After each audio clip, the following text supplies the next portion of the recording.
કાળઝાળ ગરમીની સાથે બીમારીએ પણ પકડી છે રફતાર. હીટ સ્ટ્રોક આવવાની ઘટનાઓ વધી. કાળઝાળ ગરમીમાં બહાર નીકળવાનું ટાળજો. હીટ સ્ટ્રોકના દર્દીઓ વધી રહ્યા છે. વડોદરા સહિત રાજ્યભરમાં ગરમીએ ભૂક્કા બોલાવતા લોકો બીમાર પડી રહ્યા છે. વડોદરામાં તાપમાનનો પારો 45 ડિગ્રીએ પહોંચી જતા હીટ સ્ટ્રોકના દર્દીઓ વધ્યા છે. વડોદરાની હોસ્પિટલમાં 400થી વધુ દર્દીઓ અસહ્ય ગરમીનો શિકાર બન્યા છે. અસહ્ય ગરમીથી હીટ સ્ટ્રોકના દર્દી વધ્યા. ઝાડા, ઉલટી, કોલેરા, કમળો, ટાઇફોઇડના દર્દીઓમાં વધારો થઈ રહ્યો છે.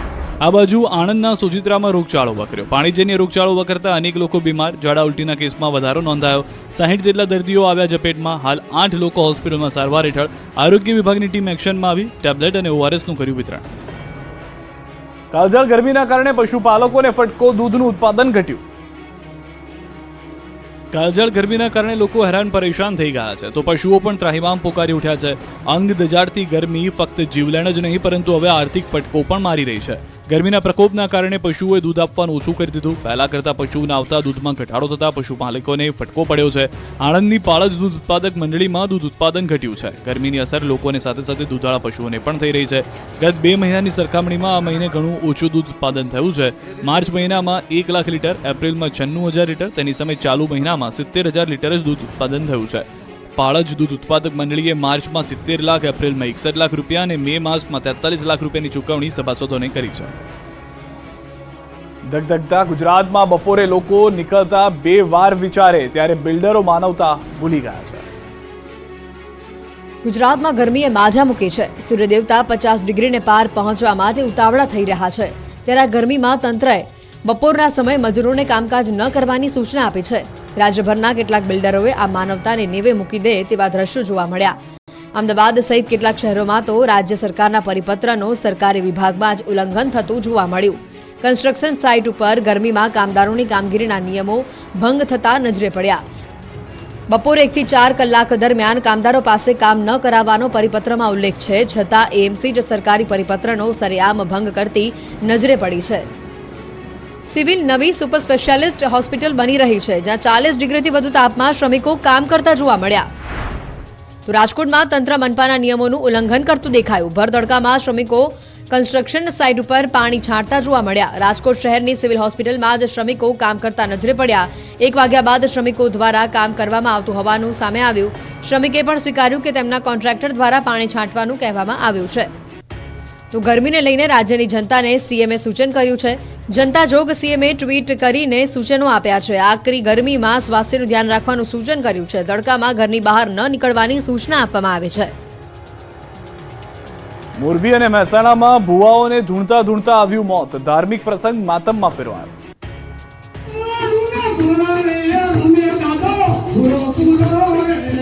વાગી રહી છે ડાક. લોકો માતાજીની ભક્તિમાં લીન છે. ભુવા પણ માઈ ભક્તિમાં લીન બની ધૂણી રહ્યા છે. લોકોનું ભવિષ્ય બાકી રહ્યા છે. પણ અચાનક જ સોપો પડી ગયો. અચાનક જ સન્નાટો છવાઈ ગયો. કેમ કે લોકોના દાણા જોઈ રહ્યા હતા તે જ ભુવાનું ધૂણતા ધૂણતા મોત આવી ગયું. આ દ્રશ્યો છે મોરબીના વાઘપર ગામના. અહીંયા ધાર્મિક પ્રસંગમાં ભુવા પીઠાભાઈ મકવાણા ધૂણી રહ્યા હતા અને ત્યારે જ અચાનક હાર્ટ એટેક આવતા તેઓ ઢળી પડ્યા. લોકો કંઈક સમજે તે પહેલા જ તેમના શ્વાસ થંભી જતા ધાર્મિક પ્રસંગ માતમમાં ફેરવાયો હતો. આ બાજુ મહેસાણાના જગુદણ ગામેથી પણ મોરબી જેવા જ દ્રશ્યો સામે આવ્યા.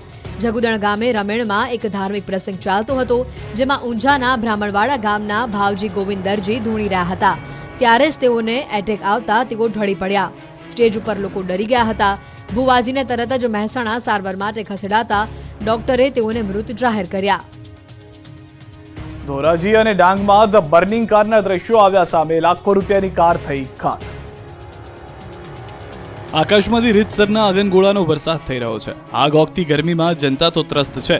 હવે કાળઝાળ ગરમીમાં વાહનોના આગ લાગવાની ઘટનાઓ વધી રહી છે. ધ બર્નિંગ કારના દ્રશ્યો છે ધોરાજીના ખરાવાડ પ્લોટ પાસે અચાનક કાર સળગી ઉઠતા દોડધામ મચી ગઈ. કારમાં આગ લાગતા નાસભાગ મચી ગઈ. આગની ઘટનાથી અફરાતફરી મચી ગઈ. આગ એટલી વિકરાળ હતી કે જોતજોતામાં લાખો રૂપિયાની કાર ક્ષણવારમાં ખાક થઈ ગઈ. ધોરાજી નગરપાલિકાના ફાયર બ્રિગેડના ઘટના સ્થળે પહોંચી આગ પર કાબુ મેળવ્યો. આ બાજુ ડાંગના વઘઈ સાપુતારા માર્ગ પર એક કાર ભળભળ સળગી ઉઠી. સામગહન બારીપાડા ગામ વચ્ચે રાજ્ય ધોરી માર્ગ પર કારમાં આગ લાગતા અફરાતફરી મચી ગઈ. કારના ચાલકે કાર સમયસર ઊભી રાખી કારમાંથી ઉતરી જતા કારમાં સવાર 4 લોકોનો આબાદ બચાવ થયો. મોડાસામાં ડીઝલ ભરેલા ટ્રકમાં બ્લાસ્ટ થતા અફરાતફરી.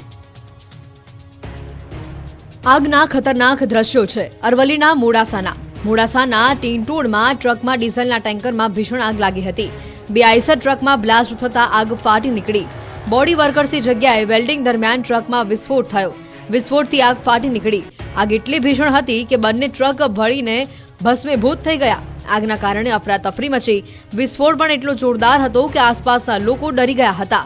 વિસ્ફોટના અવાજના કારણે વિસ્તારમાં હડકંપ મચી ગયો હતો. આ બાજુ ગાંધીનગરમાં લોકોને નવજીવન આપતી એમ્બ્યુલન્સ જ સળગી ગઈ. સિવિલમાં 108 એમ્બ્યુલન્સમાં આગ લાગી. દર્દીને લઈને પહોંચેલી એમ્બ્યુલન્સમાં આગ લાગતા દોડધામ મચી.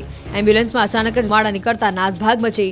એન્જિનના ભાગે સ્પાર્ક થવાથી આગ લાગ્યાનું અનુમાન સેવાઈ રહ્યું છે.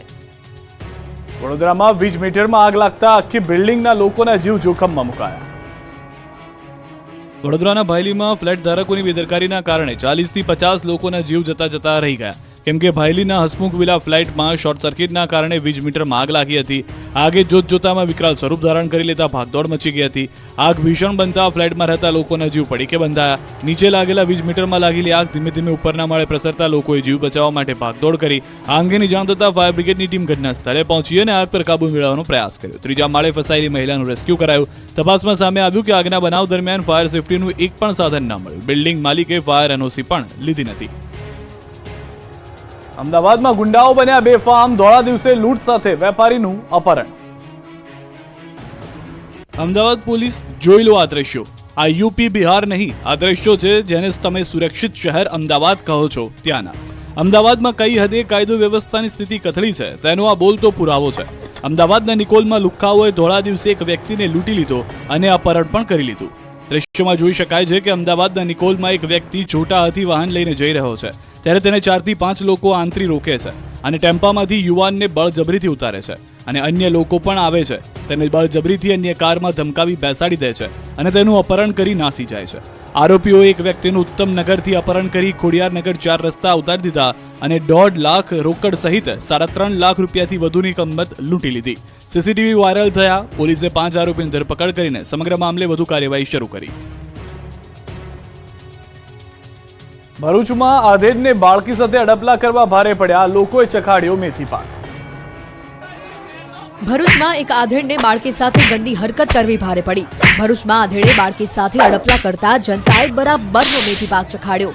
ભરૂચ શહેરના એ ડિવિઝન વિસ્તારમાં શાકભાજીનો વ્યવસાય કરતા આધેડ બાળકી સાથે અડપલા કરતો રંગે હાથે પકડાઈ ગયો.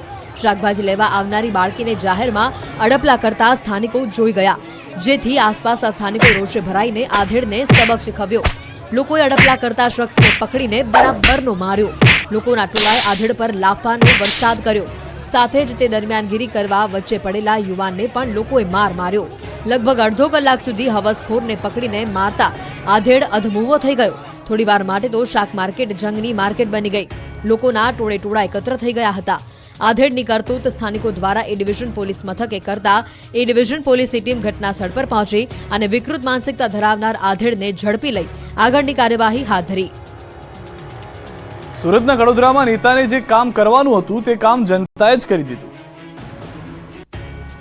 સુરત મહાનગરપાલિકાએ જનતાની સુવિધા માટે ટિકિટ બોક્સ તો મૂક્યું છે, પરંતુ તેનું ઉદ્ઘાટન કરવાનું ભૂલી જતા અંતે લોકોએ નેતાઓનું કામ કરી કાઢ્યું. સુરતના કડોદરામાં ઊભી રહેતી સિટી બસને લઈ